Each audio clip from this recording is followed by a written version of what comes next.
Hello lovelies. Why are roses always so much more expensive around this time of year? We all know the answer to that one.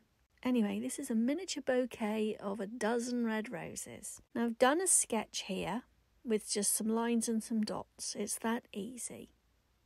And I'm going to do a stem stitch, and this is in a green in 2 strands. Stem stitch, so you come up through the fabric, do a stitch length. I already have a tutorial for this in my playlist, but you're basically going to come back up through the fabric in the middle between that entry and exit point of that first stitch. Leaving a loop enables you to see things a bit more clearly. And then you'll go a full stitch length along, and then you'll come back and come up through the exit point of that second stitch. Yes, that's right, second stitch. Anyway, so stem stitch. But you could use back stitch or chain stitch, anything you want really. You're just creating these wonderful long stems for these roses. Now you don't have to do 12. I'm going to show you how many I did, and it's basically just a sort of collection of stems. So maybe we've got like 4 or 5 there. 1, 2, 3, 4, 5, 6. We've got 6 stems. Now I'm using a Weeks Dye Works red for this. It is called Louisiana Hot Sauce and it's fabulous. 2 strands and a French knot, 2 wraps.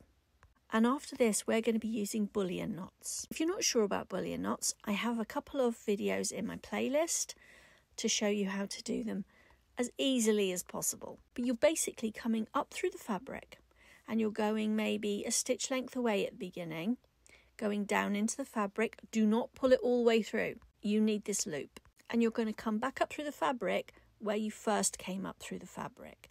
And you're going to, with the thread that's nearest to your needle, you're going to wrap that around your needle 3, 4, 5, 6 times. It depends on how big you want your roses to start off. When you've got that wrapped around your needle, you need to hold it with your thumb and your forefinger. Pull the needle gently through.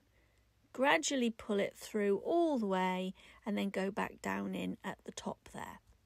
I will be doing a full tutorial on these bullion knot roses in the next day or 2.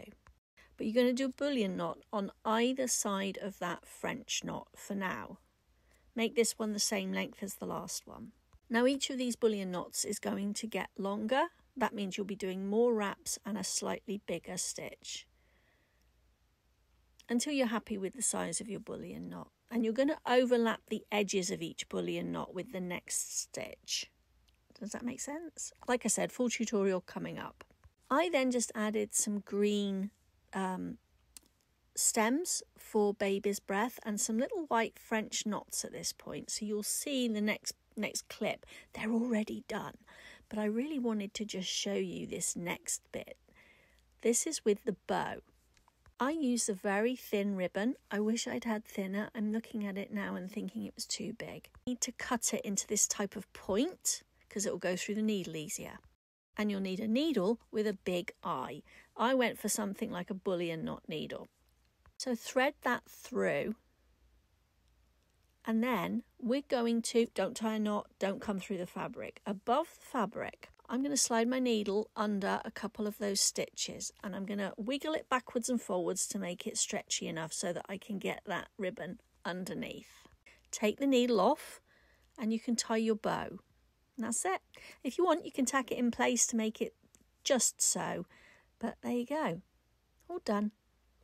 Happy stitching.